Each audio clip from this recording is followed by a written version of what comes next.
5. veebruar 1941. aasta. Väike maja Kadrinas. Inkavad ametnikud koputavad uksele.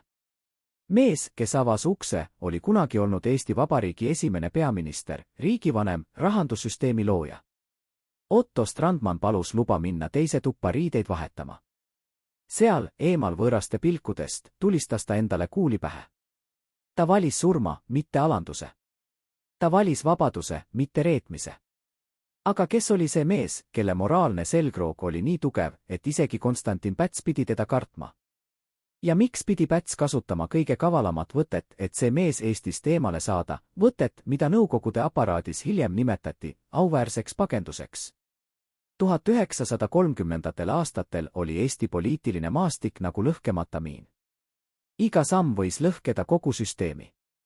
Vabadussõjalased, vapsid, kogusid massilist toetust, lubades rahvale korda ja tugevat kätt. Valitsused vahetusid nagu kaardimajad tuulises tormis. Majanduskriis muutis inimesed meeleheitlikuks. Ja selle kaose keskel seisis kaks meest, kelle saatused olid põimunud nagu köieniidid, kuid kelle moraalsed kompassid osutasid täiesti erinevatesse suundadesse. Esimene oli Konstantin Päts, pragmaatik, manipulaator, mees, kes armastas võimu rohkem kui põhimõtteid. Teine oli Otto Strandman, jurist, demokraat, mees, kelle ausus oli nii läbipaistev, et see muutis ta poliitilises mängus haavatavaks. Päts teadis, kui ta tahab haarata absoluutset võimu, peab Strandman kaduma.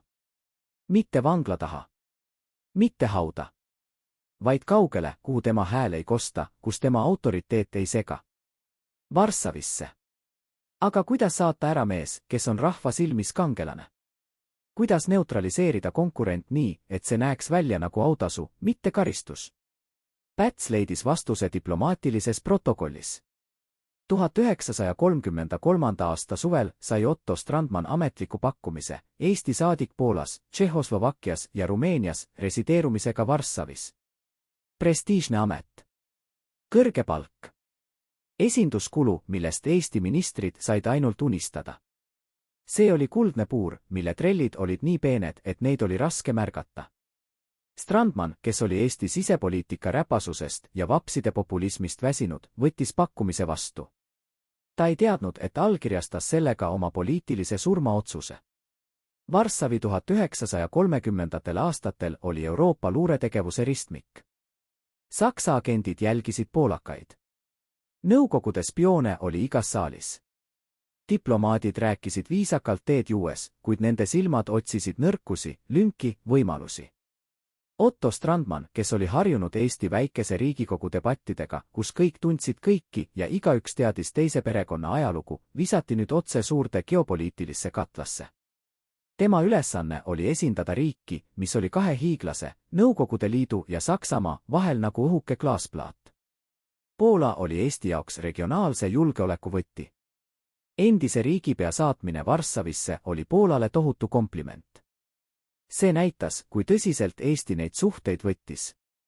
Aga see oli ka geniaalne taktikaline käik Pätsi poolt. Ta tabas kaks kärbest ühe hoobiga, tugevdas diplomaatilisi sidemeid ja vabanes ebamugavast konkurendist kodus. Strandman asus ametisse augustis 1933. aastal. Tal oli volikirjad, mida esitada Poola presidendile Ignacy Motsikile. Tal oli esinduskorter Varssavis. Tal oli kogu diplomaatilise protokolli raskus õlgadel. Aga tal ei olnud enam häält Eesti siseasjades. Iga kord, kui ta luges Tallinnast tulevaid telegramme, tundis ta, kuidas tema mõjuvõim kahanes. Valitsused vahetusid. Vapsid said tugevamaks. Päts manööverdas. Ja Strandman oli sadade kilomeetrite kaugusel, suutmata midagi muuta. Tema kolleegid Tallinnas, need, kes veel uskusid demokraatiasse, kirjutasid talle kirju. Nad küsisid nõu. Nad otsisid tuge. Aga mis sa teed Varssavist? Saadad vastuseks viisakaid diplomaatilisi fraase, mis ei tähenda midagi. Oktoobris 1933. aastal võitis vapside põhiseaduse eelnõu rahvahääletuse. Rahvas, kes oli majanduskriisist ja poliitilisest kaosest väsinud, hääletades tugevama täitevvõimu poolt. Päts sai üleminekuaja peaministriks riigivanema ülesannetes. Tal oli nüüd täielik kontroll riigiaparaadi üle. tal oli Johan Laidoner, kindral, kes andis talle sõjaväetoetuse. Ja tal oli Otto Strandman ohutult Varssavis, kus too ei saanud sekkuda. Strandman luges uudiseid Poola ajalehtedest. Ta mõistis, et midagi on muutumas. Aga ta ei teadnud, kui kiiresti ja kui julmalt see muutus tuleb. Ta ei teadnud, et Päts ja Laidoner olid juba otsustanud, demokraatia peab surema, et nad saaksid ellu jääda. Kas Strandman oleks suutnud riigipööret takistada, kui ta oleks Eestis olnud? See on küsimus, millele ajalugu ei anna ühest vastust. Tal puudus sõjaväetoetus, Laidoner oli Pätsi poolel. Tal puudus massiliikumine, vapsid olid tema vaenlased, mitte liitlased. Aga tal oli midagi, mida Päts kartis rohkem kui relvi, moraalne autoriteet. Strandman oli mees, kelle ausus oli legendaarne. Kui ta oleks avalikult öelnud, et Pätsi plaanid on põhiseaduse vastased, oleks see tekitanud lõhe. Mitte piisavalt suure, et riigipööret peatada, aga piisavalt sügava, et Pätsi legitiimsus oleks kahtluse alla seatud. Ja just seetõttu pidi Strandman olema kaugel. Varssavis, kus tema hääl oli vaid kajatühjuses. 12. märts 1934. aastal. Varahommikul kuulutasid Konstantin Päts ja Johan Laidoner välja kaitseseisukorra. Vabadussõjalaste juhid arreteeriti. Ajalehed suleti. Demokraatia, mida Eesti oli ehitanud 15 aastat, peatus ühe telegrammi peale. Strandman luges uudist Varssavis, istudes oma esinduskorteri kabinetis. Väljas sadas lund. Poola tänavad olid vaiksed. Aga tema peas möirgas torm. Ta mõistis, et teda oli mängitud. Elegantne, peaaegu kunstipärane mäng. Talle pakuti kuldset puuri ja ta astus sinna vabatahtlikult. Nüüd, kui ta vaatas tagasi, nägi ta kõiki märke. Pätsi liiga viisakad sõnad, kui too talle Varssavi ametikohta pakkus. Laidoneri külm pilk nende viimasel kohtumisel Tallinnas. Kolleegide ebamäärased hoiatused, mida ta oli pidanud liialduseks. Aga kõige valusamalt lõikas teadmine, et ta ei saanud midagi teha. Ta oli Eesti saadik. Tema kohus oli esindada riiki, mitte kritiseerida selle valitsust. Diplomaatiline protokoll oli nagu raudne korsett, mis hoidis ta vaikuses. Ta võis kirjutada erakirju sõpradele. Ta võis sosistada murede üle teiste saadikutega. Aga ta ei saanud astuda avalikult Pätsi vastu. See oleks olnud riigireedurlus. Ja Strandman, kes oli kogu oma elu järginud seadust ja korda, ei suutnud seda teha. Isegi siis, kui seadus ise oli rikutud. Isegi siis, kui kord oli asendatud kaosega, mida nimetati vaikivaks ajastuks. Järgnevad aastad olid Strandmanile nagu aeglane lämbumine. Ta täitis oma kohustusi kohusetundlikult. Ta esindas Eestit Poola vastuvõttudel. Ta kohtus Tšehhoslovakkia ja Rumeenia diplomaatidega. Ta saatis Tallinnasse aruandeid Kesk-Euroopa poliitilisest olukorrast. Aga iga telegramm, mille ta allkirjastas, oli meenutus sellest, et ta oli sisepaguluses. Mitte Siberis. Mitte vanglas. Vaid välismaal, kus tema hääl ei jõudnud Eesti rahvani. Tema suhted Tallinna uue režiimiga olid jahedad nagu talvine jää. Ta täitis käske, kuid ei osalenud Pätsi ülistamises. Ta oli vaikiv protest, mida keegi ei kuulnud. Euroopa libises iga päevaga lähemale sõjale. Adolf Hitler tõusis Saksamaal võimule. Poola ja Saksamaa suhted muutusid pingelisemaks.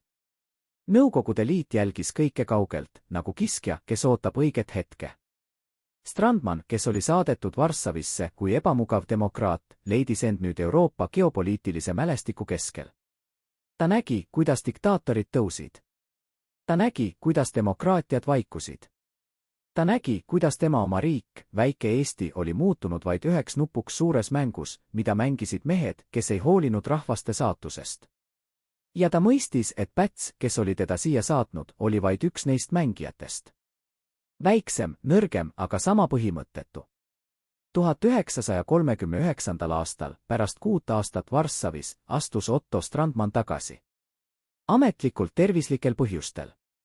Tegelikult väsimusest. Väsimusest valetamisest.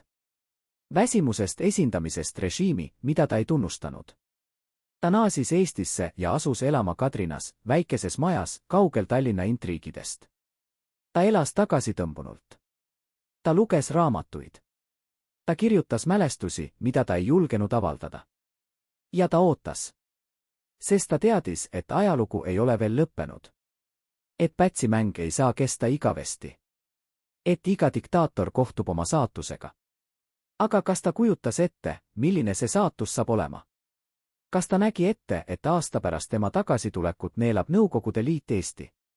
Kas ta teadis, et Päts, kes oli teda nii kavalusega mängust välja mänginud, alistub punastele ilma ühtegi lasku tulistamata? Kas ta mõistis, et nende kahe mehe, tema ja Pätsi, saatused lõpevad nii erinevalt, et see saab ajaloo kõige karmimaks kohtuotsuseks? 1934. aastal, kui Eesti demokraatia hingeõhk katkestati, oli üks mees, kes teadis rohkem kui keegi teine, aga ei saanud rääkida. Tema nimi oli Karl Einbund ja ta oli Konstantin Pätsi erakorrespondent, mees, kes kirjutas diktaatori kõnesid, korraldas tema kohtumisi ja hoidis saladusi, mis oleksid võinud lõhkeda kogu režiimi. Aastakümneid hiljem, kui Einbund oli juba vana mees, kelle käed värisesid ja mälu hakkas pettama, rääkis ta ühes haruldases intervjuus midagi, mis paljastas Pätsi tõelise näo. Päts rääkis Strandmanist nagu kirurgist, kes peab eemaldama kasvaja, ütles Einbund, vaadates aknast välja, nagu otsides seal vastuseid, mida ta ise ei suutnud anda. Ta ei vihanud teda. Ta kartis teda. Kartis seda, mida Strandman esindas, ausust, mis ei paindu, põhimõtteid, mis ei murru. Einbund vaikis pikalt, seejärel lisas, Päts ütles mulle kord, et kõige ohtlikum vaenlane ei ole see, kes sind vihkab, vaid see, keda rahvas austab rohkem kui sind. See oli võti kogu mängu mõistmiseks.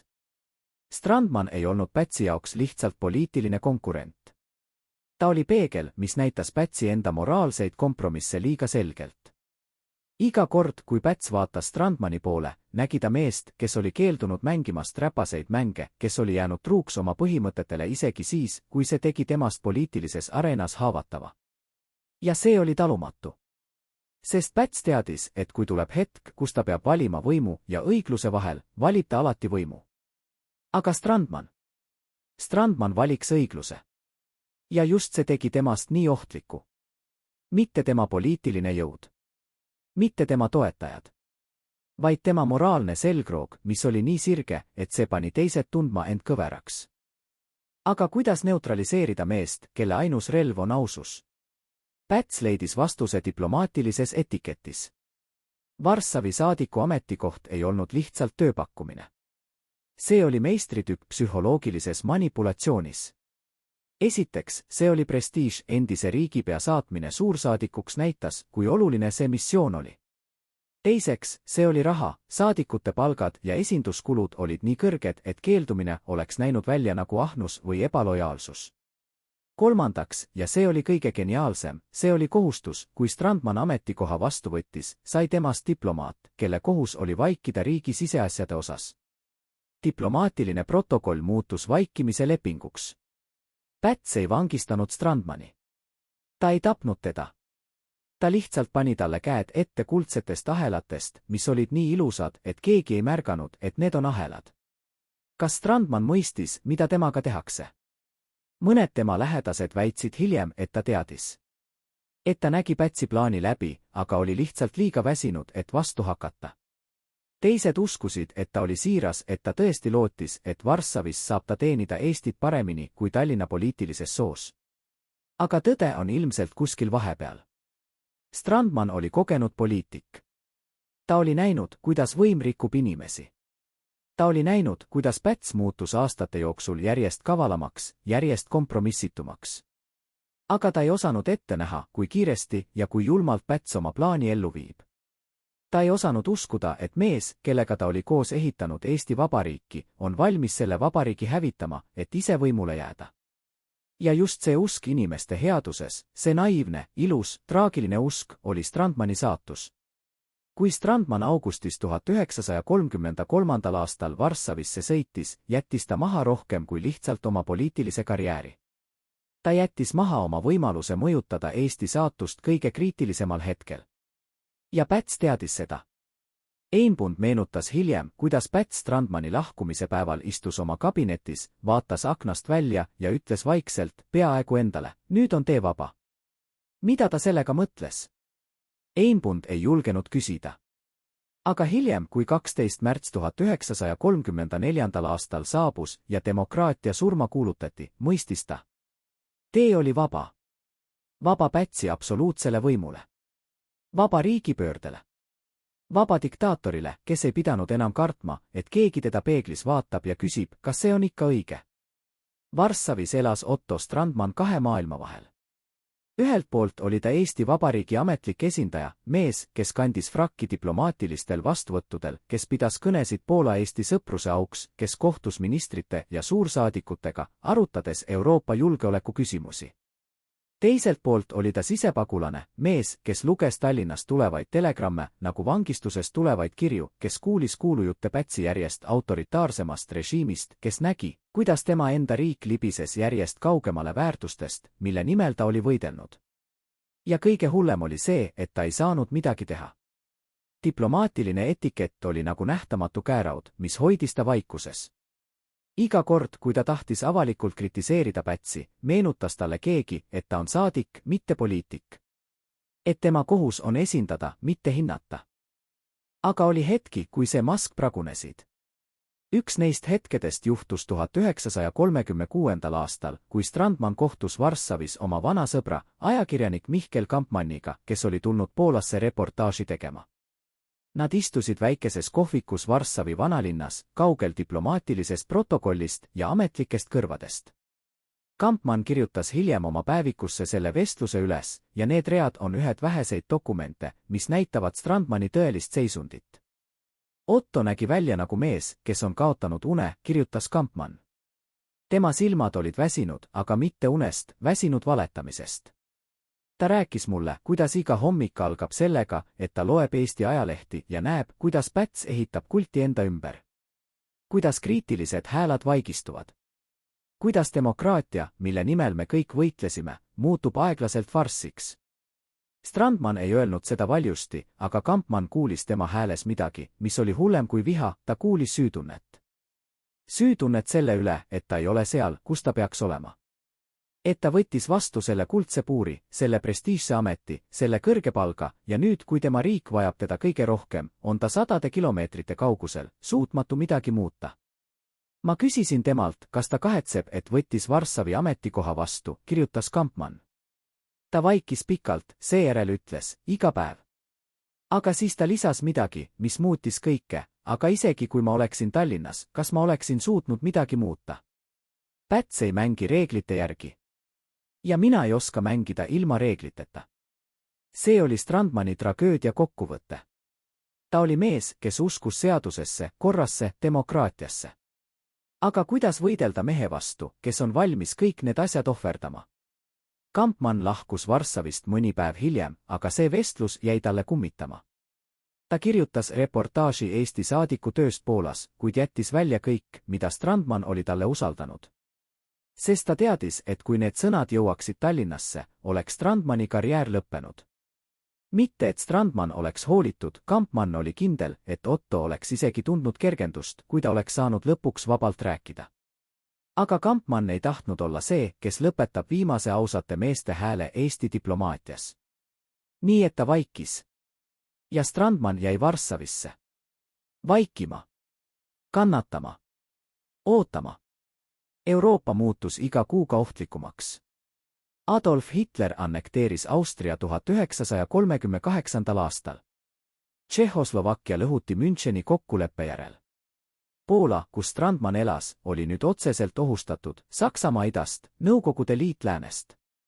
Diplomaadid Varssavis rääkisid vaikselt sellest, et sõda on vältimatu.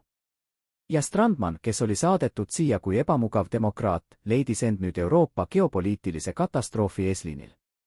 Ta saatis Tallinnasse telegramme, hoiatades, et Eesti peab valmistuma halvimaks. Aga Päts, kes oli nüüd juba täielik diktaator, ei kuulanud. Või täpsemalt, ta kuulas, aga ei hoolinud. Sest Pätsi jaoks oli välispoliitika vaid tööriist sisevõimu tugevdamiseks. Strandmani hoiatused olid tüütud meenutused sellest, et maailm on suurem kui Pätsi ego. Kas Strandman mõistis, et ta on lõksus? Et ta ei saa lahkuda, sest see oleks nähtu välja nagu deserteerumine, aga ta ei saa ka jääda, sest iga päev Varssavis on veel üks päev, mil ta ei saa mõjutada Eesti saatust. Kampmann kohtus temaga veel kord 1939. aastal, vaid mõni kuu enne Teise maailmasõja puhkemist. Seekord oli Strandman muutunud. Ta ei rääkinud enam süütundest. Ta rääkis leppimisest. Ma olen teinud, mida suutsin, ütles ta Kampmannile. Aga ajalugu ei küsi meilt, mida me tahtsime teha. Ta küsib, mida me tegime. Ja ma tegin valet valikut. Kampmann küsis, kas ta mõtleb Varssavi ametikoha vastuvõtmist. Strandman raputas pead. Ma mõtlen seda, et ma uskusin, et ausus võidab. Et kui sa mängid reeglite järgi, siis teised ka. Aga Päts õpetas mulle, et poliitika ei ole mäng. See on sõda. Ja sõjas ei võida see, kes on õiglane. Võidab see, kes on valmis tegema asju, mida teised ei suuda. 1939. aasta suvel astus Otto Strandman tagasi Eesti saadiku ametikohalt. Ametlikult tervislikel põhjustel, ta oli 62 aastat vana, tema süda oli nõrk, tema närvid olid kulunud. Aga need, kes teda tundsid, teadsid tõelist põhjust, ta ei suutnud enam. Ei suutnud enam esindada režiimi, mida ta põlgas. Ei suutnud enam vaikida, kui tema riik libises diktaatorluse ja lõpuks hävingu poole. Ei suutnud enam elada kahe maailma vahel, ametliku diplomaadi ja sisemise dissidendi vahel. Ta naasis Eestisse ja asus elama Kadrinas, väikeses puumajas, mis oli kaugel Tallinna võimukoridoridest. Ta loobus poliitikast. Ta loobus avalikust elust. Ta loobus kõigest, mis oli teinud temast Otto Strandmani, Eesti esimese peaministri, riigipea, rahandussüsteemi looja. Nüüd oli ta lihtsalt vana mees, kes luges raamatuid ja ootas surma. Aga ajalugu ei olnud temaga veel lõpetanud. 3 kuud pärast tema tagasitulekut tungis Nõukogude Liit Poolasse. Varssavi, kus Strandman oli elanud 6 aastat, langes. Euroopa süttis sõtta. Ja Eesti, see väike riik kahe hiiglase vahel, oli nüüd otseselt ohustatud. Strandman istus oma Kadrina majas, kuulas raadiot ja mõistis, et kõik, mida ta oli kartnud, oli juhtumas. Päts, kes oli lubanud kaitsta Eestit, oli tegelikult jätnud selle kaitsetuks. Tema autoritaarne režiim, mis pidi tooma stabiilsuse, oli tegelikult nõrgendanud riiki, sest diktaatorid ei usalda kedagi ja keegi ei usalda diktaatoreid. Ja nüüd, kui tõeline oht saabus, ei olnud Eestil ei liitlasi ega jõudu. 1940. aasta juunis okupeeris Nõukogude Liit Eesti. Päts, kes oli olnud nii kindel oma geniaalsuses, alistus ilma ühtegi lasku tulistamata. Ta allkirjastas kõik paberid, mida talle ette pandi. Ta loobus võimust, mida ta oli hoidnud 6 aastat. Ta loobus riigist, mida ta oli väitnud kaitsvat. Ja ta tegi seda lootuses, et võib-olla, kui ta on piisavalt kuulekas, lasevad punased tal ellu jääda. Strandman kuulis sellest Kadrinas ja tundis midagi, mis oli hullem kui viha, ta tundis häbi. Häbi selle üle, et see mees, kes oli teda nii kavalusega mängust välja mänginud, osutus lõpuks nii nõrgaks. Häbi selle üle, et Eesti, mille nimel nad kõik olid võidelnud, suri mitte kangelaslikult, vaid arglikult, nagu koer, kes loodab, et kui ta on piisavalt vaikne, ei märka peremeest teda. Aga Strandman ei pidanud kaua ootama, et näha, kuidas Nõukogude võim kohtleb neid, kes alistuvad. Päts küüditati Venemaale 1950. aastal. Ta ei saanud mitte mingit tänulikkust oma kuulekuse eest. Ta visati vaguni nagu loom ja saadetigi Siberisse, kus ta lõpuks suri psühhiaatriahaiglas, unustatud ja alandatud. Strandman elas Kadrinas, teades, et tema kord tuleb varsti. Inkot koostas nimekirju. Endised poliitikud, endised ministrid, endised riigimehed, kõik, kes olid olnud osa kodanlikust Eestist. Strandmani nimi oli selles nimekirjas. Ja ta teadis seda. Ta ei põgenenud. Ta ei peitunud. Ta lihtsalt ootas. 5. veebruar 1941. aasta. Varahommikul koputasid Inkovat ametnikud Otto Strandmani uksele. Ta avas ukse rahulikult, nagu oleks oodanud neid. Ametnikud lugesid ette arreteerimiskäsu. Strandman kuulas vaikselt, seejärel palus luba minna teise tuppa riideid vahetama. Ametnikud nõustusid, mis ohtu võis kujutada 64-aastane vanamees. Strandman läks oma magamistuppa, sulges ukse ja võttis sahtlist püstoli. Ta ei mõelnud kaua. Ta ei kirjutanud hüvastijätukiri. Ta lihtsalt tõstis relva pea juurde ja tulistas. Pauk oli nii vali, et Inkovat ametnikud jooksid tuppa. Aga oli juba hilja. Otto Strandman oli surnud. Mitte nende kätes. Mitte nende vangis. Mitte nende kontrolli all. Ta valis surma, mitte alanduse. Ta valis vabaduse, mitte orjust. Ta valis olla Otto Strandman lõpuni. Kui uudis Strandmani surmast jõudis nende väheste endiste kolleegideni, kes olid veel elus ja vabad, reageerisid nad erinevalt. Mõned ütlesid, et see oli tragöödia, et Strandman oleks võinud ellu jääda, kui ta oleks lihtsalt alistunud. Teised ütlesid, et see oli kangelastegu, et Strandman näitas, et on asju, mis on tähtsamad kui elu. Aga üks inimene, kes kuulis sellest, ei öelnud midagi. See oli Konstantin Päts, kes istus sel ajal juba Nõukogude vangis, oodates oma saatust. Kas ta mõtles Strandmanile? Kas ta meenutas, kuidas ta saatis selle mehe Varssavisse, et temast lahti saada? Kas ta mõistis, et Strandman, keda ta oli pidanud nõrgaks, sest too ei osanud mängida räpaseid mänge, oli tegelikult tugevam, kui ta ise kunagi oleks võinud olla? Me ei tea. Päts ei jätnud päevikut. Ta ei andnud intervjuusid. Ta lihtsalt kadus ajaloo hämarusse, nagu kõik diktaatorid, kes unustavad, et võim on ajutine, aga moraalne pärand on igavene. Ja nii lõppes kahe mehe lugu. Üks, kes valis võimu ja kaotas kõik. Teine, kes valis põhimõtted ja võitis ajaloo. Sest täna, kui me räägime Eesti Vabariigi esimestest aastatest, mäletame me Otto Strandmani kui ausust meest, kes ei murdunud. Aga Konstantin Pätsi? Teda mäletame kui meest, kes murdus enne, kui keegi teda puudutas. Kes kartis nii väga kaotada võimu, et kaotas lõpuks iseenda. Ja kes saatis ära ainsad inimesed, kes oleksid võinud talle öelda tõtt, sest tõde oli asi, mida Päts kartis rohkem kui midagi muud. Kas Strandman oleks suutnud peatada Pätsi riigipööret, kui ta oleks olnud Eestis 1934. aastal? Me ei tea. Aga me teame seda, Päts kartis seda võimalust piisavalt, et saata ta 1000 kilomeetri kaugusele. Ja see üksi ütleb meile kõik, mida me peame teadma selle kohta, kes neist kahest mehest oli tõeline oht ja kellele. 1933. aastal, kui Otto Strandman astus Varssavi nimelisse rongi, kandis ta kaasas midagi, mida keegi ei näinud, aga mida kõik tundsid, koormust. Mitte füüsilist, vaid moraalselt. Tema kohvrites olid riided ja dokumendid, aga tema südames oli küsimus, mis ei lasknud tal magada, kas ta põgeneb või teenib. Kas Varssavi saadiku ametikoht on tõesti oluline missioon või elegantne viis teda vaigistada? Tema lähedased rääkisid hiljem, et viimased nädalad enne lahkumist muutsid Strandmani. Ta kaotas kaalu. Tema käed värisesid, kui ta allkirjastas dokumente. Öösiti kõndis ta oma Tallinna korteritoas edasi-tagasi, nagu vang, kes mõõdab oma kambriseinu. Üks tema väheseid usaldatud sõpru, advokaat Eduard Laaman, külastas teda paar päeva enne lahkumist. Otto nägi välja nagu mees, kes on juba otsustanud oma saatuse, meenutas Laaman aastakümneid hiljem. Ta ei rääkinud Varssavist kui võimalusest.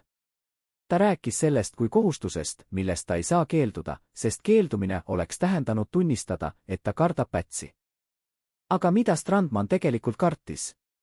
Mitte Pätsi ennast, Päts oli tema jaoks läbipaistev, mees, kelle iga käik oli loetav nagu raamat. Strandman kartis midagi palju hullemat, ta kartis, et ta on juba kaotanud. Et Eesti, mille nimel ta oli võidelnud, on muutumas riigiks, kus ausus on nõrkus ja põhimõtted on takistus. Ta kartis, et kui ta jääb Tallinnasse, peab ta vaatama, kuidas demokraatia sureb aeglaselt, päev päeva järel, otsus otsuse järel. Ja ta kartis, et ta ei suuda seda vaadata ilma midagi ütlemata, aga kui ta ütleb, muutub temast märter ja märtrid ei muuda ajalugu, nad lihtsalt surevad ilusti.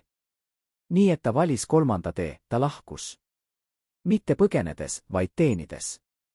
Mitte alistudes, vaid lootuses, et võib-olla kuskil kaugel Varssavis saab ta teha rohkem head kui Tallinna poliitilises soos, mis oli muutunud mürgiseks. Aga kas ta teadis, et Päts juba planeerib? Kas ta kuulis kuulujutte salajastest kohtumistest Laidoneri ja Pätsi vahel? Kas ta nägi, kuidas sõjaväelased hakkasid ilmuma valitsuse hoonete juurde sagedamini kui varem? Eduard Laaman väitis, et Strandman teadis. Ta ütles mulle viimasel õhtul, enne kui ta rongi astus, kui sa kuuled, et midagi on juhtunud, ära üllatu. Päts ei ole mees, kes jagab võimu. Laaman küsis, mida Strandman sellega mõtles. Strandman ei vastanud otse. Ta lihtsalt vaatas aknast välja, kus Tallinna tänavad olid vaiksed ja pimedad ja ütles, diktaatorid ei tule kunagi üksi. Nad tulevad alati koos vabandusega. Ja meie vabandus on vapsid. Laaman ei mõistnud siis, mida see tähendab. Aga 3 kuud hiljem, kui Päts kuulutas välja kaitseseisukorra, mõistis ta. Vapsid olid ettekääne. Tõeline sihtmärk oli demokraatia ise. Strandman istus rongis, mis viis teda Varssavisse ja vaatas, kuidas Eesti maastik kadus aknast. Metsad, väljad, väikesed külad, kõik, mille nimel ta oli võidelnud. Ja ta teadis, et kui ta tagasi tuleb, on see kõik muutunud. Mitte füüsiliselt, vaid vaimselt. Eesti, mida ta teadis, sureb. Ja tema, kes oleks võinud olla selle surma tunnistaja, on nüüd 100 kilomeetrite kaugusel, suutmatu midagi teha. Kas see oli Pätsi geniaalsus või Strandmani naivus? Võib-olla mõlemat. Päts mõistis, et kõige parem viis vaenlasest lahti saada ei ole teda tappa, vaid teda austada. Anna talle tiitel, palk, prestiiž ja ta läheb vabatahtlikult. Strandman aga uskus, et kui ta mängib reeglite järgi, mängivad teised ka. Aga Päts ei mänginud. Ta sõdis. Ja sõjas ei ole reegleid. Varssavis 1934. aasta veebruaris sai Otto Strandman kätte dokumendi, mis muutis kõike. See ei olnud ametlik telegramm. See ei olnud ajaleheartikkel. See oli erakiri tema endiselt kolleegilt, kes oli jäänud Tallinnasse, mees, kelle nime Strandman ei maininud kunagi, sest see oleks pannud selle mehe ohtu. Kirjas seisis, nad räägivad avatult. Laidoner kohtub Pätsiga iga päev. Sõjavägi on valmis. Ootavad ainult õiget hetke. Strandman luges kirja 3 korda. Tema käed ei värisenud. Tema nägu ei muutunud. Aga tema silmades oli midagi, mida tema sekretär, noor diplomaat nimega Aleksander Varma, ei olnud varem näinud, lootusetus. Mitte viha. Mitte pettumust. Lihtsalt külm, rahulik teadmine, et kõik, mida ta kartis, juhtub ja ta ei saa midagi teha. Varma, kes oli Strandmani kõrval Varssavis tema isiklik abiline, kirjutas hiljem oma mälestustes selle hetke üles. Ma küsisin temalt, kas kõik on korras. Ta vaatas mind nii, nagu vaataks läbi minu, ja ütles, Aleksander, kas sa tead, mis on kõige hullem asi, mis võib juhtuda ausale mehele poliitilises mängus? Ma raputasin pead. Ta ütles, kõige hullem ei ole kaotada. Kõige hullem on olla õigel ajal vales kohas. Olla seal, kus sa ei saa midagi muuta, aga pead vaatama, kuidas kõik, mida sa ehitasid, hävib. Varma ei teadnud, mida vastata. Ta oli 25 aastat vana, täis idealisme ja usku, et diplomaatia võib muuta maailma. Strandman oli 62, täis armide ja teadmist, et maailm ei muutu sõnade, vaid jõu kaudu. Aga Strandman ei jäänud lihtsalt ootama. Ta tegi midagi, mida keegi ei oodanud, ta hakkas koguma tõendeid. Mitte avalikult. Mitte ametlikult. Vaid vaikselt, metoodiliselt, nagu jurist, kes valmistab ette kohtuasja, mida ta ei tea, kas kunagi esitatakse. Ta hakkas salvestama kõiki telegramme, mis tulid Tallinnast. Kõiki korraldusi, mis tundusid ebatavalised. Kõiki muutusi Eesti välispoliitikas, mis viitasid sellele, et Päts valmistub millekski.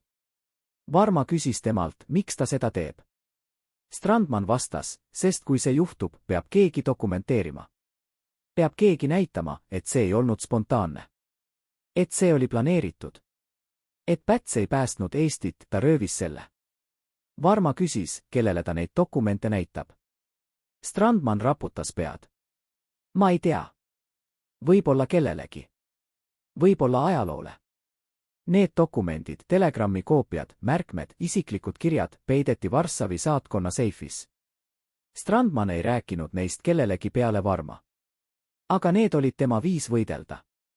Mitte relvadega. Mitte kõnedega. Vaid tõega. Sest ta uskus, et lõpuks, kui kõik on öeldud ja tehtud, on tõde ainus asi, mis jääb.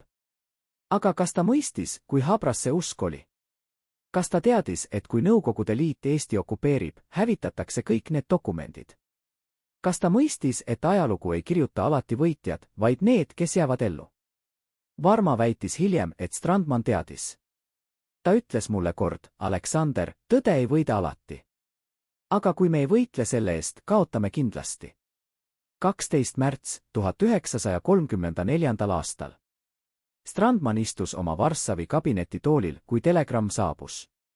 See oli ametlik teade Eesti Välisministeeriumist, kaitseseisukord kuulutatud. Valitsus võtnud erakorralised meetmed riigi julgeoleku tagamiseks. Strandman luges seda 3 korda. Seejärel pani ta paberi lauale, võttis oma prillid ära ja hõõrus silmi. Varma, kes seisis ukse juures, nägi, kuidas Strandmani õlad vajusid. Mitte palju, vaid natuke, nagu mehe, kes on kandnud rasket koormat liiga kaua ja lõpuks laseb selle maha. Kas see on see, küsis Varma. Strandman ei vastanud kohe. Ta vaatas aknast välja, kus Varssavi tänavad olid täis inimesi, kes ei teadnud ega hoolinud sellest, mis juhtus väikeses riigis Läänemere ääres. Lõpuks ütles ta, jah. See on see. Demokraatia on surnud. Ja mina olin siin, Varssavis, kui see suri. Varma küsis, mida nad nüüd teevad. Strandman pöördus tema poole ja tema silmades oli midagi, mida Varma ei osanud määratleda, mitte viha, mitte kurbust, vaid külm otsusekindlus. Me teeme oma tööd, ütles Strandman. Me esindame Eestit. Mitte Pätsi. Mitte Laidoneri.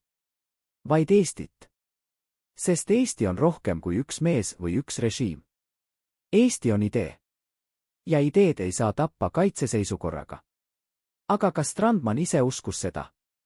Varma ei olnud kindel. Sest kui Strandman pöördus tagasi akna poole, nägi Varma, kuidas üks pisaratilk veeretas alla tema põsele. Strandman ei pühkinud seda ära. Ta lihtsalt seisis seal, vaadates linna, mis ei olnud tema kodu, teenides riiki, mis ei olnud enam vaba. 1936. aastal, 2 aastat pärast riigipööret, hakkas Otto Strandmani keha teda reetma.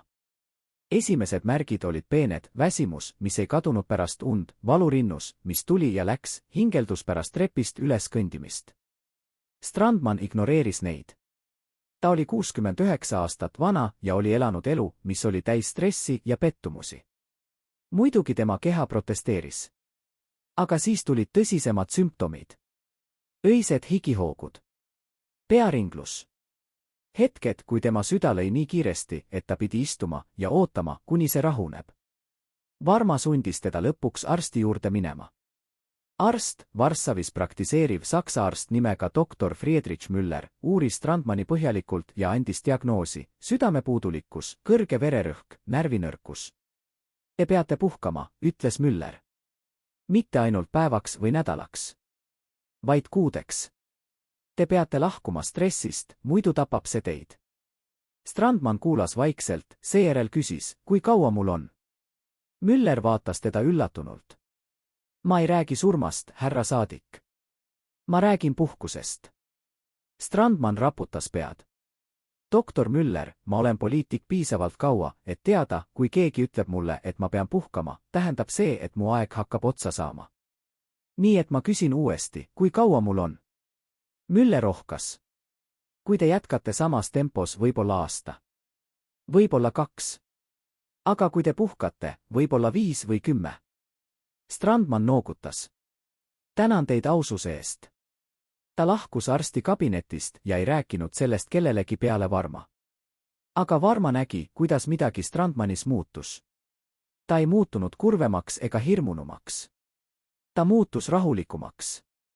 Nagu mees, kes on lõpuks saanud vastuse küsimusele, mida ta kartis küsida. Aga Strandman ei puhkanud.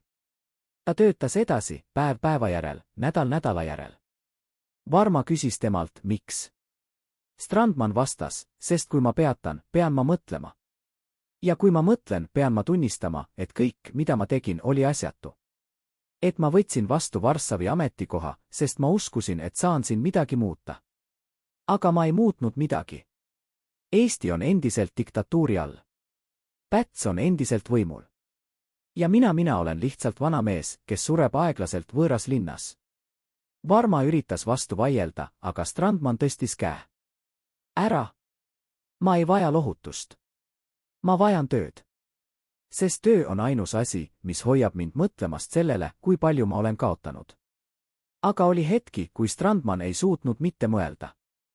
Öösiti, kui Varssavi oli vaikne ja tema korter oli tühi, istus ta oma kabinetitoolil ja vaatas dokumente, mida ta oli kogunud, tõendeid Pätsi riigipöördest, telegramme, märkmeid. Ta luges neid uuesti ja uuesti, nagu otsides midagi, mida ta oli vahele jätnud. Varma leidis ta kord nii, kell oli 2 öösel, dokumendid laiali laual, Strandman istus toolil, pea käte vahel. Otto, ütles Varma vaikselt. Strandman ei liikunud. Ma mõtlesin, ütles ta lõpuks, kui palju inimesi teab tõde. Kui palju inimesi mõistab, et Päts ei päästnud Eestit vapsidest, ta kasutas vapside ohtu ettekäändena, et haarata võimu. Kui palju inimesi näeb, et kaitseseisukord ei olnud kaitse, vaid rünnak demokraatia vastu. Varma ei teadnud, mida vastata. Strandman jätkas, ma kardan, et kui ma suren, sureb ka see tõde. Sest kes räägib sellest? Kes julgeb öelda, et Päts oli manipulaator, mitte päästja? Kes julgeb öelda, et Eesti kaotas oma vabaduse mitte Nõukogude Liidu kätte 1940 aastal, vaid Pätsi kätte 1934. Varma istus tema kõrvale. Ajalugu räägib, ütles ta. Strandman raputas pead. Ajalugu räägib ainult siis, kui keegi kirjutab selle üles. Ja kes kirjutab? Võitjad. Ja Päts, isegi kui ta kaotab lõpuks, on juba kirjutanud oma versiooni. Ta on kangelane, kes päästis Eesti. Ja mina olen mees, kes põgenes Varssavisse. Kas Strandman mõistis, et tema suurim vaenlane ei olnud Päts, vaid aeg? Et iga päev, mis möödus, oli üks päev vähem, mil ta sai tõde rääkida. Varma uskus, et ta mõistis. Sest järgmisel hommikul hakkas Strandman kirjutama. Mitte ametlikke raporteid. Mitte diplomaatilisi telegramme. Vaid mälestusi. Oma versiooni sellest, mis juhtus. Oma tunnistust sellest, kuidas Päts manipuleeris, kuidas ta kasutas Strandmani usaldust, kuidas ta saatis ta Varssavisse, et temast lahti saada. Strandman kirjutas iga päev, mitu tundi, tema käsi värisesid, tema süda valutades, aga ta ei peatunud. Sest ta teadis, et see oli tema viimane võimalus. Viimane võimalus öelda tõtt enne, kui vaikus võtab üle. Aga need mälestused ei jõudnud kunagi avalikkuseni.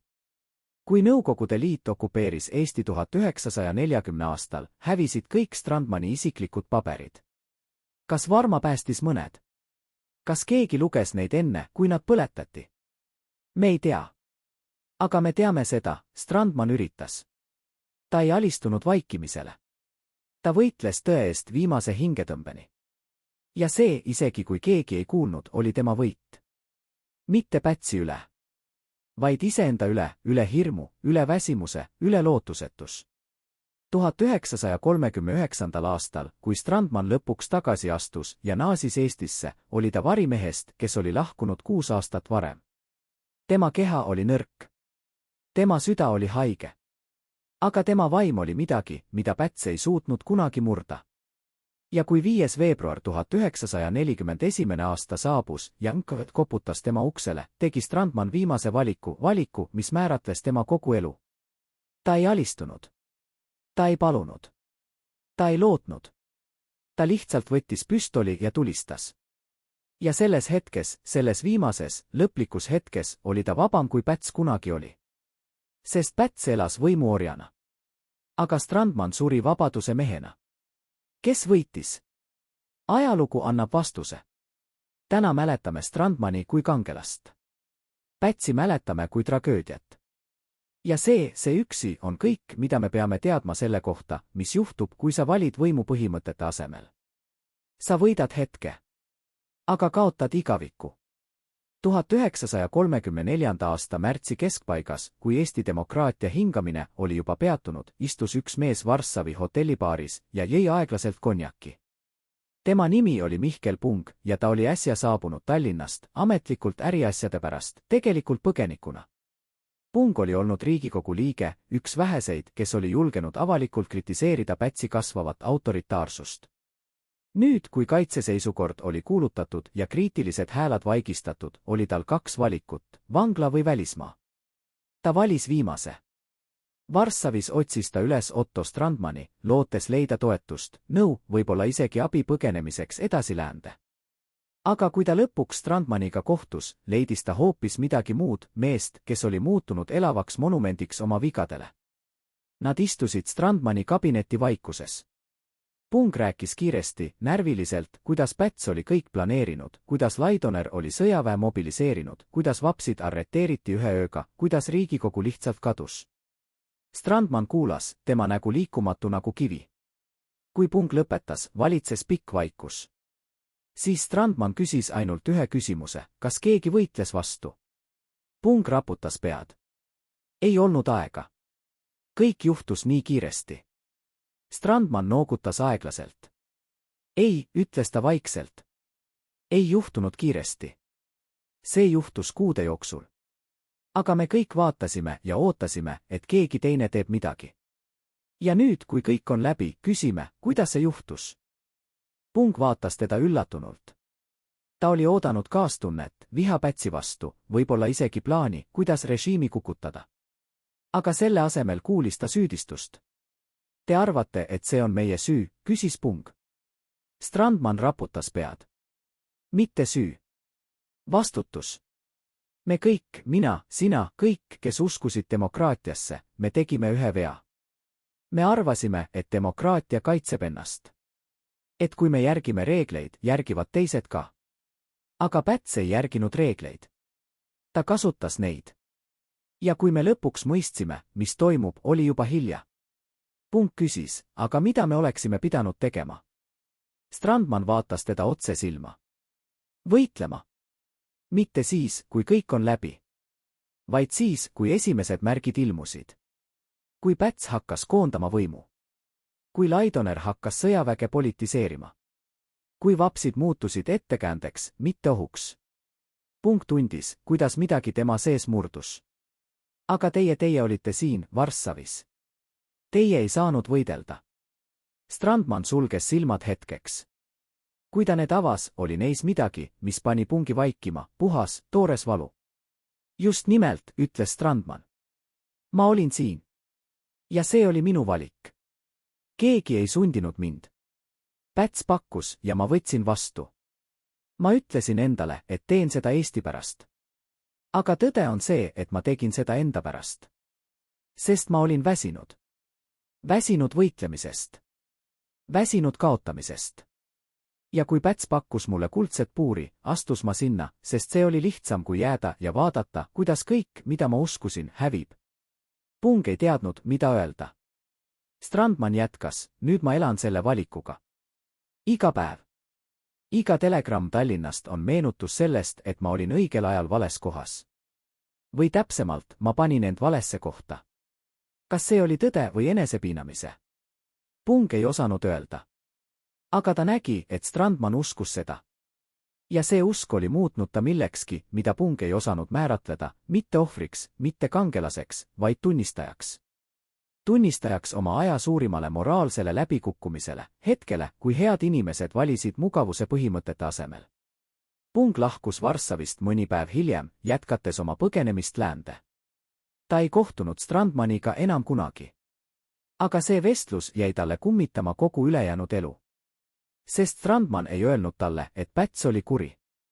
Ta ütles midagi hullemat, et nemad kõik, Strandman, Pung, kõik head demokraadid, olid lasknud kurjusel võita, sest nad ei julgenud võidelda siis, kui võitmine oli veel võimalik.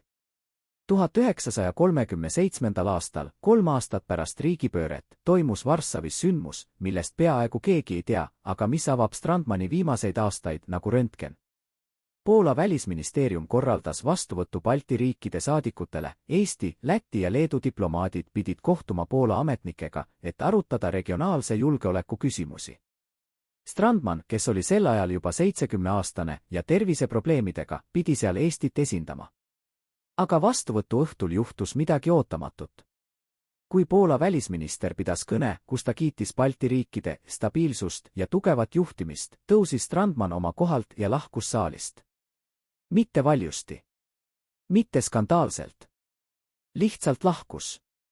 Tema sekretär Aleksander Varma jooksis talle järele. Ta leidis Strandmani koridorist, seismas akna ääres, vaatamas Varssavi öist taevast. Otto, mis juhtus, küsis Varma. Strandman ei pööranud end. Ma ei suuda enam, ütles ta vaikselt. Ma ei suuda enam istuda seal ja kuulata, kuidas nad räägivad stabiilsusest ja tugevast juhtimisest, kui nad tegelikult mõtlevad diktaatoreid. Ma ei suuda enam esindada režiimi, mis on ehitatud valedele. Varma üritas teda rahustada, aga te olete diplomaat. Teie kohus on esindada Eestit, mitte hinnata selle valitsust. Strandman pöördus tema poole ja Varma nägi, et tema silmad olid märjad. Aleksander, kas sa tead, mis on kõige hullem asi, mis võib juhtuda ausale mehele? Kõige hullem ei ole valetada. Kõige hullem on olla vait, kui tõde nõuab rääkimist. Ja mina olen olnud vait 3 aastat. 3 aastat ma olen esindanud režiimi, mida ma põlgan. 3 aastat ma olen saatnud telegramme, mis õigustavad Pätsi otsuseid. 3 aastat ma olen olnud kaasosaline. Varma ei olnud kunagi varem näinud Strandmani nii murdununa. Aga mida te saate teha, küsis ta. Strandman vaatas teda pikalt. Ma ei tea, ütles ta lõpuks. Aga ma tean, mida ma ei saa enam teha. Ma ei saa enam istuda seal saalis ja naeratada, kui nad räägivad diktaatoritest nagu kangelastest. Ma ei saa enam allkirjastada dokumente, mis legitimeerivad Pätsi režiimi. Ma ei saa enam olla see, kes ma olen saanud. Varma küsis, kas te mõtlete tagasiastumist? Strandman noogutas. Ma mõtlen sellele iga päev. Aga kui ma astun tagasi, mis siis? Kas see muudab midagi? Kas keegi märkab? Või olen ma lihtsalt veel üks vana mees, kes ei suutnud kohaneda uue ajaga? See oli küsimus, millele Strandman ei leidnud vastust veel 2 aastat. 2 aastat ta jätkas, päev päeva järel, täites oma kohustusi, aga iga päevaga sügavamale vajudes vaikivasse meeleheitesse. Varma nägi, kuidas Strandman muutus. Tema käed värisesid rohkem. Tema kõnnak muutus aeglasemaks. Tema silmad kaotasid selle sädeluse, mis oli kunagi olnud tema kaubamärk. Aga kõige hullem oli vaikus.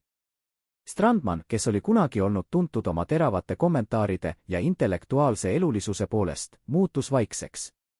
Ta rääkis ainult siis, kui oli vaja. Ta naeratas ainult siis, kui protokoll nõudis. Ülejäänud ajal oli ta lihtsalt seal. Füüsiliselt kohal, aga vaimselt kaugel, nagu mees, kes on juba otsustanud lahkuda, aga ei tea veel, kuidas. 1939. aastal, kui Euroopa oli juba sõja äärel ja Poola ise oli ohustatud, tegi Strandman lõpuks otsuse. Ta esitas ametliku palve tagasi astuda. Põhjuseks märkis ta tervise. See oli tõsi, tema süda oli nõrk, tema vererõhk ohtlikult kõrge. Aga Varma teadis, et tõeline põhjus oli midagi muud.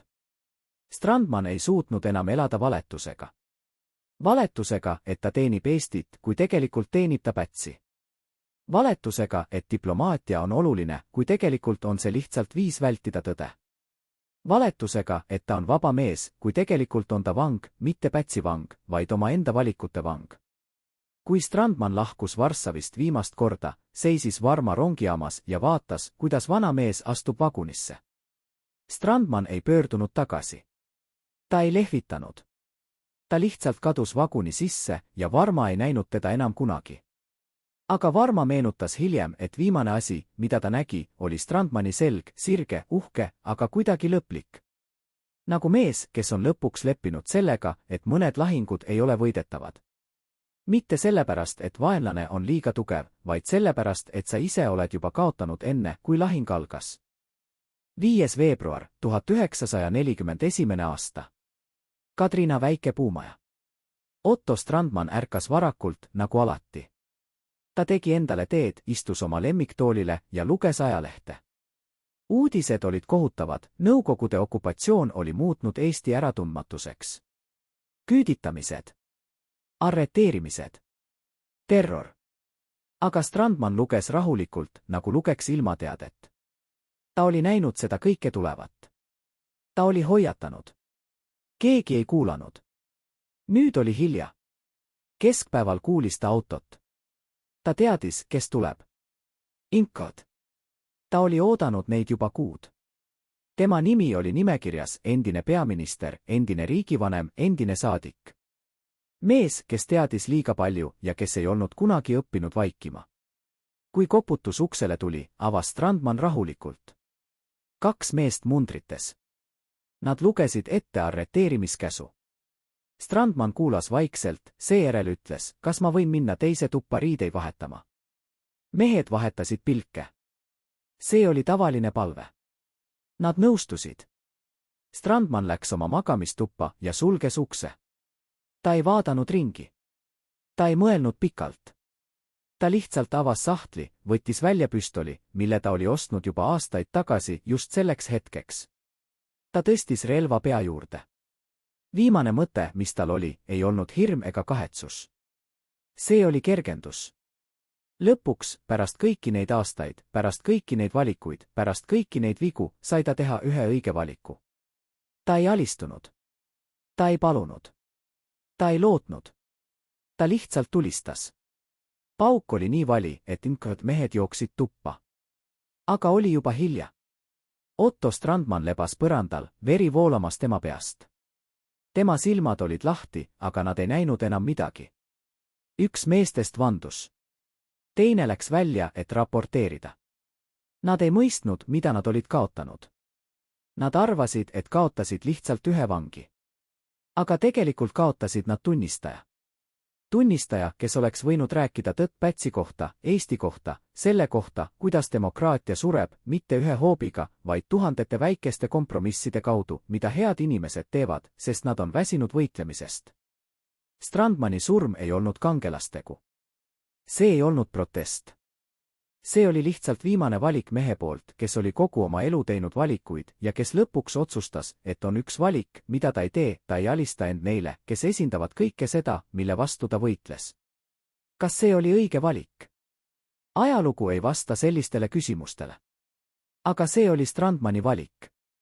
Ja selles valikus, selles viimases, lõplikus hetkes, oli ta rohkem iseenda kui kunagi varem. Mitte diplomaat. Mitte poliitik. Mitte saadik. Lihtsalt Otto Strandman, mees, kes uskus, et mõned asjad on tähtsamad kui elu. Kui uudis Otto Strandmani surmast jõudis nende väheste inimesteni, kes veel mäletasid teda, reageerisid nad vaikuses. Mitte sellepärast, et neil polnud midagi öelda, vaid sellepärast, et sõnad oleksid olnud ohtlikud. Nõukogude Eestis ei räägitud endistest riigimeestest kui kangelastest. Neid mäletati kui rahvavaenlasi, kui kodannuse jääke, kui inimesi, kes pidid kaduma ajaloo prügikasti. Aga need, kes Strandmani tundsid, tema endised kolleegid, tema sõbrad, tema pere, kandsid tema mälestust vaikuses. Nad ei rääkinud sellest valjusti. Aga nad teadsid. Nad teadsid, et Strandman ei surnud lihtsalt. Ta valis surma. Ja see valik ütles rohkem kui ükski kõne või manifest oleks võinud. Konstantin Pätsi saatus oli erinev. Kui Nõukogude Liit okupeeris Eesti 1940 aastal, alistus Päts ilma võitluseta. Ta allkirjastas kõik paberid. Ta täitis kõik käsud.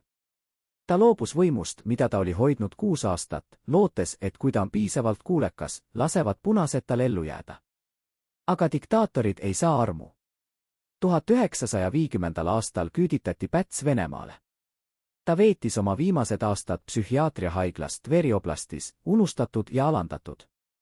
Ta suri 1956. aastal, ilma et keegi oleks märganud. Tema keha maeti kuskile Venemaa pinnasesse, täpne koht teadmata. Mees, kes oli kunagi olnud Eesti võimsaim inimene, kadus nagu suits. Nende kahe mehe, Strandmani ja Pätsi, saatused räägivad meile midagi fundamentaalset võimu ja moraali kohta. Päts valis võimu. Ta ohverdas põhimõtted, sõbrad, demokraatia, kõik selleks, et jääda võimule. Ja mida ta sellega võitis? 6 aastat diktaatorlust, seejärel küüditamine ja surm võõral maal. Strandman valis põhimõtted. Ta keeldus mängimast räpaseid mänge. Ta keeldus alistumast. Ja mida ta sellega võitis? Surma oma tingimustel. Mitte palju, aga piisavalt. Piisavalt selleks, et ajalugu mäletaks teda kui meest, kes ei murdunud. Aga mis sai nendest, kes olid Pätsi riigipöörde kaasosalised? Johan Laidoner, kindral, kes andis Pätsile sõjaväe toetuse, küüditati samuti. Ta suri Nõukogude vanglas 1953. aastal. Karl Einbund, Pätsi erakorrespondent, kes teadis kõiki saladusi, põgenes läände ja elas oma ülejäänud elu süütundega, et ta ei rääkinud tõtt varem. Aleksander Varma, Strandmani ustav sekretär, jäi Varssavisse ja suri seal 1943. aastal, kui sakslased hävitasid linna. Mihkel Pung, kes põgenes Eestist pärast riigipööret, elas Rootsis ja kirjutas mälestusi, mida keegi ei lugenud. Kõik need inimesed, osalised, tunnistajad, ohvrid, kadusid ajaloo voogudesse. Eesti ise kaotas oma iseseisvuse 50 aastat. 50 aastat okupatsiooni, terrori, vaikimist. Ja kui iseseisvus lõpuks taastati 1991. aastal, oli küsimus, mida me õppisime? Kas me õppisime, et demokraatia ei kaitse ennast? Et head inimesed peavad võitlema, mitte lootma, et keegi teine võitleb nende eest? Kas me õppisime, et võim ilma moraali on tühi, aga moraal ilma julguseta on kasutu? Või unustasime me juba, nagu unustame alati, ja ootame, kuni järgmine päts tuleb ja lubab meile stabiilsust, turvalisust, korda, hinnaga, mida me ei mõista enne, kui on hilja? Otto Strandmani lugu ei ole lugu kangelasest. See on lugu mehest, kes tegi vea, ta võttis vastu Varssavi ametikoha, kui ta oleks pidanud jääma ja võitlema. Aga see on ka lugu mehest, kes mõistis oma viga ja elas sellega iga päev. Ja lõpuks, kui tuli hetk, kus ta pidi valima veel kord, valis ta õigesti. Ta ei alistunud. Ta ei palunud. Ta ei lootnud. Ta lihtsalt tegi seda, mida ta oleks pidanud tegema juba 1933. aastal, ta ütles ei. Mitte Pätsile. Mitte NKVD-le. Vaid süsteemile, mis nõudis, et head inimesed vaikivad, kui kurjus võtab võimu. Aga suurim küsimus jääb, kes tegelikult võitis?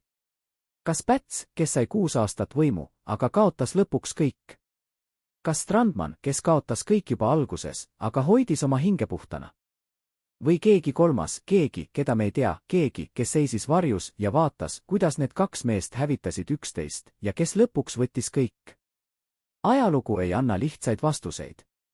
Aga ta annab meile ühe õppetunni, kui sa valid võimu moraali asemel, võidad sa võib-olla lahingu. Aga kaotad sõja. Ja kui sa valid moraali võimu asemel, kaotad sa võib-olla lahingu. Aga võidad sõja, sõja oma hinge eest. Otto Strandman on maetud Kadrinas. Tema haud on lihtne, ilma suure monumenti või kauneid sõnu. Lihtsalt nimi ja kuupäevad. Aga need, kes teavad tema lugu, teavad, et see haud on rohkem kui lihtsalt haud. See on meenutus. Meenutus sellest, et on asju, mis on tähtsamad kui elu. Tähtsamad kui võim. Tähtsamad kui edu. Asjad nagu ausus, vabadus, õigus öelda, et ei, kui kõik teised ütlevad jah. Ja need asjad, need väikesed, haprad, kergesti murduvad asjad, on lõpuks ainsad, mis jäävad. Kui kõik diktaatorid on surnud. Kui kõik impeeriumid on langenud. Kui kõik võim on muutunud tolmuks. Jääb ainult üks küsimus, kas sa elasid nii, et saad vaadata peeglisse ja näha inimest, keda sa austad? Otto Strandman sai. Konstantin Päts ei saanud. Ja see üksi on kogu lugu.